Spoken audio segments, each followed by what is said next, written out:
Anatomy and physiology of pharynx. Pharynx, Greek, throat, cone-shaped passageway leading from the oral and nasal cavities in the head to the esophagus and larynx. The pharynx chamber serves both respiratory and digestive functions. Both circular and longitudinal muscles occur in the walls of the pharynx. The circular muscles form constrictions that help push food to the esophagus and prevent air from being swallowed, while the longitudinal fibers lift the walls of the pharynx during swallowing. The pharynx consists of three main divisions. The anterior portion is the nasal pharynx, the back section of the nasal cavity. The nasal pharynx connects to the second region, the oral pharynx, by means of a passage called an isthmus. The third region is the laryngeal pharynx, which begins at the epiglottis and leads down to the esophagus. Its function is to regulate the passage of air to the lungs and food to the esophagus. Definition of pharyngitis. Pharyngitis or sore throat is inflammation of the mucous membranes that line the back of the throat, or pharynx.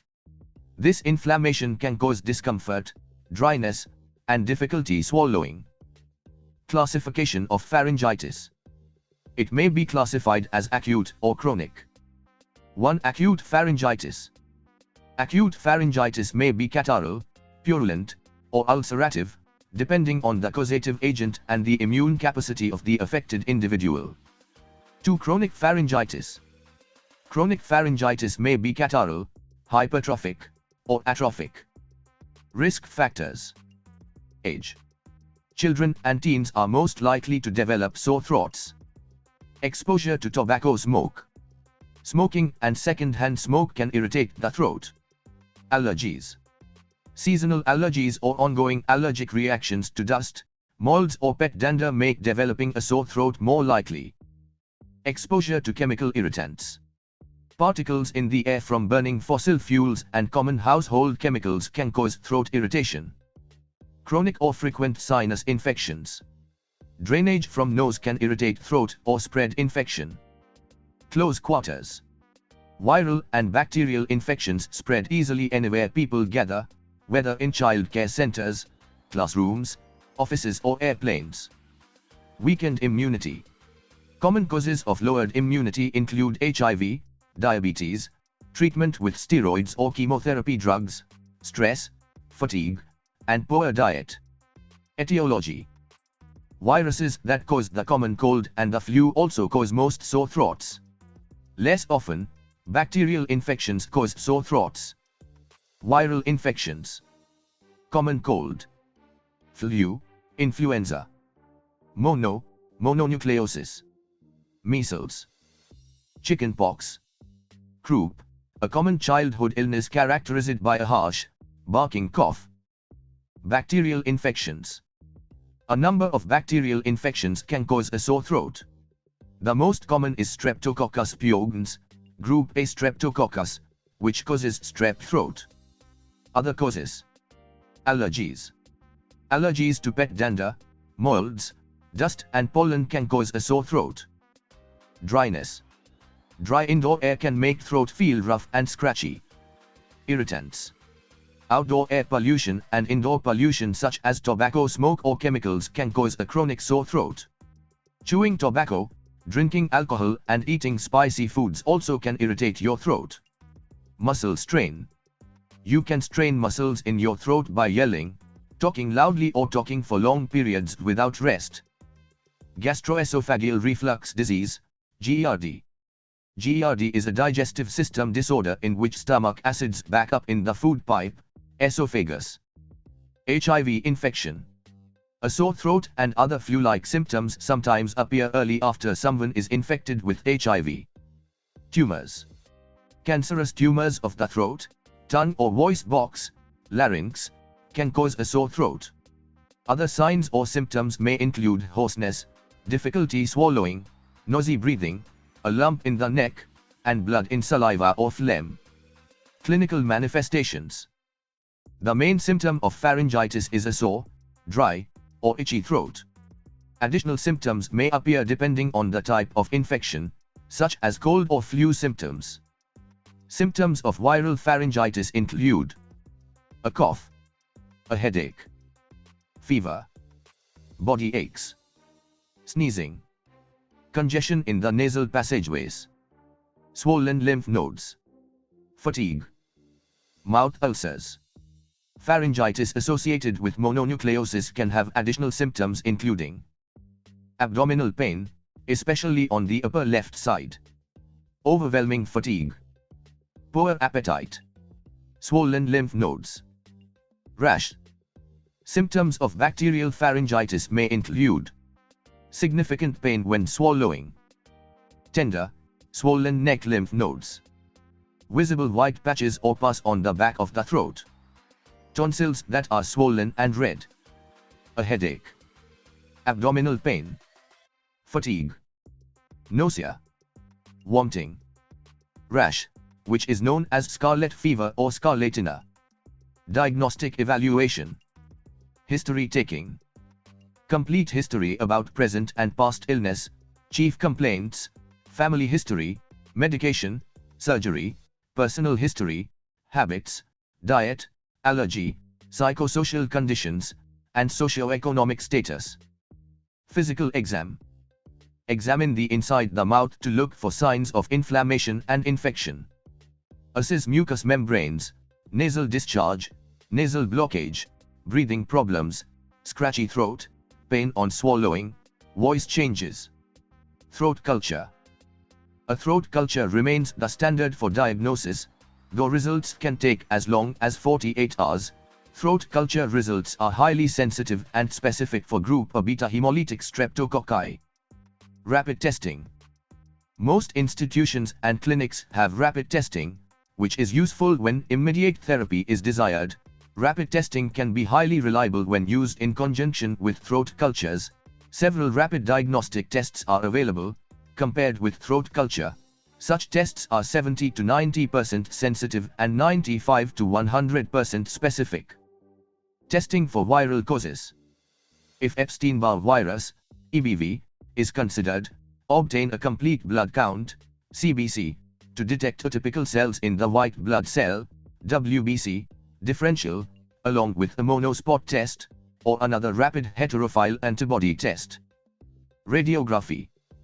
Imaging studies are usually not necessary unless a retropharyngeal, parapharyngeal, or peritonsillar abscess is suspected. In such cases, a plain lateral neck film can be used as an initial screening tool. ABG analysis. To find out SpO2 and SpCO2 gaseous level in arterial blood. Endoscopy. Fiber optic scope, which is a lighted tube that passes through nose. It's used for directly visualizing the inside of pharyngeal passageways and sinuses. A sample may be obtained during endoscopy for culture testing to test for the presence of an infection. CT-MRI scans. A CT-MRI scan provides a 3D picture of sinuses. An MRI uses powerful magnets to create images of internal structures. Allergy test. An allergy test identifies irritants that may cause an allergic reaction. A blood test can check for diseases that weaken the immune system, such as HIV. Management. Pharmacological management. Pain medication, such as NSAIDs and acetaminophen, paracetamol, can help reduce the pain associated with a sore throat. Steroids, such as dexamethasone, may be useful for severe pharyngitis. Viscous lidocaine relieves pain by numbing the mucous membranes. Antibiotics are useful if a bacterial infection is the cause of the sore throat. For viral infections, antibiotics have no effect. Oral analgesic solutions. The active ingredient is usually phenol, but also less commonly benzocaine, cetylpyridinium chloride, and or menthol. Chloraseptic and Ciepacol are two examples of brands of these kinds of analgesics. Nursing management. Nursing assessment. Assessment of a child with nasopharyngitis include history of exposure. A history of exposure to known carriers, fever, headache, and abdominal pain in conjunction with a sore throat suggests group A beta hemolytic streptococcal pharyngitis. History of intake.